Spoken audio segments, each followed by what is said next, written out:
Christine Byer here, licensed esthetician for 21 years. And in this video, I wanted to talk to you about how to use your MBK Microdermabrasion Device. It comes in this box and you're gonna have the unit itself, and you'll have a fine grit, which is the 180, and you'll have a normal, which is for sensitive acneic skin. And so on the grit, so you don't have to remember the difference between 140 and 180, it will say normal or it will say sensitive.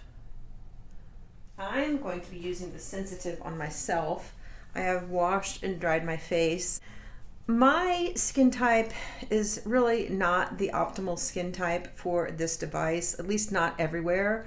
I'm going to use it here, maybe a little bit on my forehead. I'm going to be using it on my upper lip, but you see I have broken capillaries, past sun damage, and I have that sort of peaches and cream / ruddy complexion that you don't want to use a lot of microderm on.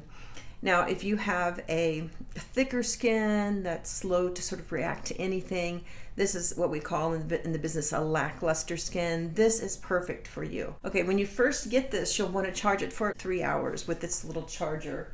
And I think the beauty of MBK products is that their chargers are all different sizes.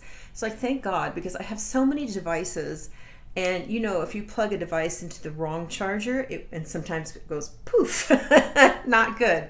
So yeah, like their eye rejuvenator has a different size plug. This has a different size plug. So it's like, thank you, MBK. You are very kind to me, to us, right? Because how many chargers do we all have? All right, so you've charged your unit for 3 hours, and you'll want to wash and dry your face. Let your face dry completely. And if you have areas of broken capillaries and that kind of stuff, you'll probably want to avoid those areas or just do the lightest bit. There are 2 suctions, one, and then you press it again, and that's high. So I'm going to go back down to low. And you basically want to use strokes that are slow and they go up and out. So if you look at this little drawing here, you're going to want to go in the direction of those arrows. All right, so I'm going to try this, and I really need to hold my skin because I have a thinner skin type. Can you see this? It is definitely sucking. Woo! And see, if you get it flat on there, it will just start to suck right away. So the microdermabrasion devices I've had in the past had a little bit smaller wands, but you will know when you're on it. And see, when I get on it, it's hard to do it looking at this monitor too. I got this big round forehead. Now you never want to leave it in one place. You want to always keep it moving. Oh God, this is very hard to do, looking at myself in this. This is how not to use it. You see how I've gotten that redness already? I really just need to stop after one pass, because that's plenty. Now I do want to go down my nose. I need a mirror. Now I've run out of...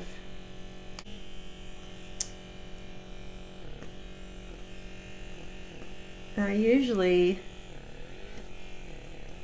will hold, you know, like I'll go like this so that I can get this flat on there.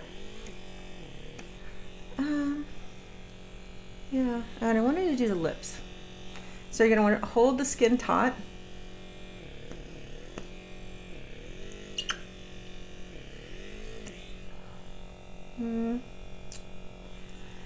It is tricky, I have to say. Like I said, I've used various microderm devices over the years, and it's just learning sort of the curve of this, because although I've never seen a device like this strong in this small a package, it still is a little, you know, it's wider than most of the wands I've used that were connected to equipment that would either sit on the floor or on the counter behind me. So it's, wow.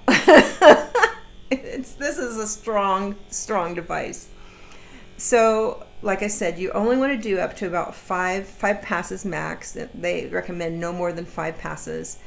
And then if you start to get redness, and see, I've returned to baseline, so I'm almost not red anymore, which is a good sign. I might go back over this little area. But yeah, you always pull the skin taut and make sure that you're not sucking the skin up into the device, because you'll get a little hickey, a little bruise. And this device is tricky. You might want to start out like on your hand. I'm actually left-handed. I don't know why I'm doing this with my right hand. So you can get some practice on your hand first. You know, get that suction, and then I really should be doing this thing is just ridiculously strong. Keep it in mind I'm only on level 1, but it is a good idea to get some practice on your hand first. Now don't overwork your hand. You can also do your forearms. Remember to put on some sunscreen after.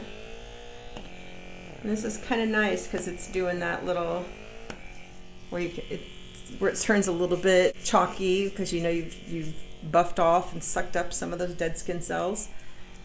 Yeah, so definitely, you know, they teach this kind of thing in classes where if you're trying to use a device where you use it on your hand first, or you'll do like an orange or an apple. I don't think this would work with an apple, but when we were doing fibroblasts, starting out with that, they had us practice on oranges.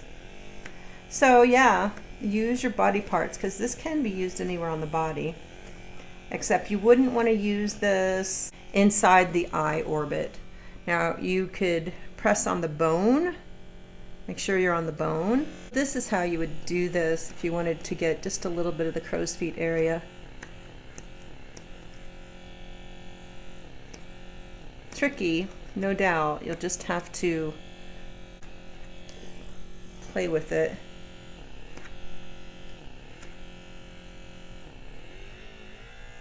Oh, it's a good section.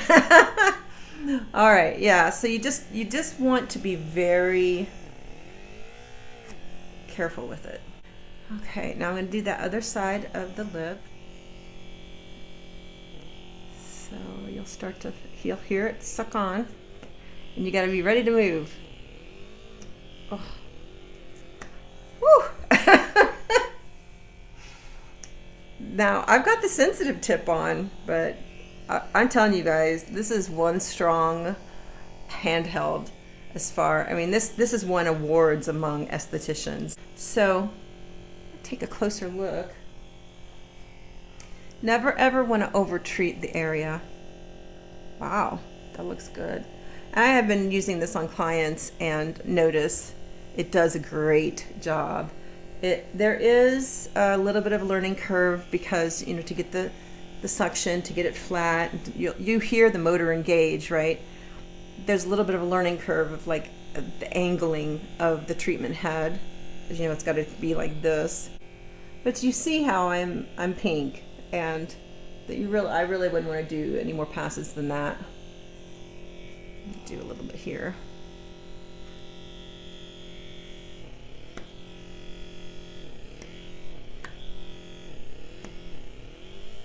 Look, another thing, do not push this too hard into the skin, because this still it's like a file. It's a diamond tip file, so it will really scratch. So you won't only be getting the suction, you'll be getting the pushing down motion too. So the idea is to just get it to engage and pull it across. You're not pushing in towards your face, you're just getting it to engage. And this is probably the last time. Hold on. Just looking, that looks really, I need to do right there. You're just listening for it to engage, and you're pulling, right? So don't push into your skin, just glide it across. I've got this little wrinkle here. It's just so hard to see.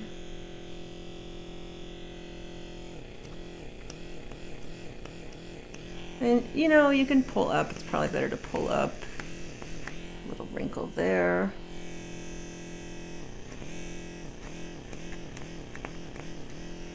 You will learn your skin and how it looks best. But yeah, like I said, never over treat the area.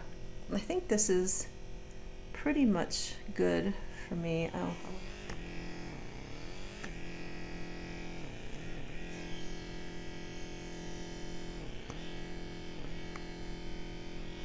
it's tricky on the nose. You see what I mean by positioning? It's just got to be, once you learn it, it's better, but... Oh, see? And I turned it sideways and I got it to be flat. Yeah. Yeah, so if you can't get it like this, like if you can't get it to be flat on there, turn it sideways. Yeah, so obviously there's a learning curve. You know, I've been doing facials for 21 years. But yeah, you just have to learn.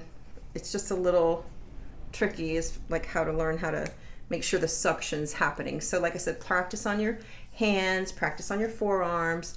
Never go over the area more than 5 times. 5 swipes total is all you want to do. And then if the area looks really red, stop after 1 swipe. Get to know how this works on your skin first. Don't go for that ride or die, deep depth, you know, like gonna blow my face off kind of treatment. Ease into this device because it is very strong and very effective. I would start off using the sensitive one just so you know how your skin does, and then you can move up to the normal grit. You only want to use this once a week. You don't want to use it more than that. At this point, you would want to wash off the debris because I'm a little bit flaky. You can see where it's lifted up some dead skin. You want to wash that off, then put on a hydrating mask, give it some hydration, splash that mask off after about 10 minutes, pat your face dry, and then put on your nighttime moisturizer and you're done. Or if it's during the day, put on some sunscreen and you're done. If you have any questions, post them below. Bye now.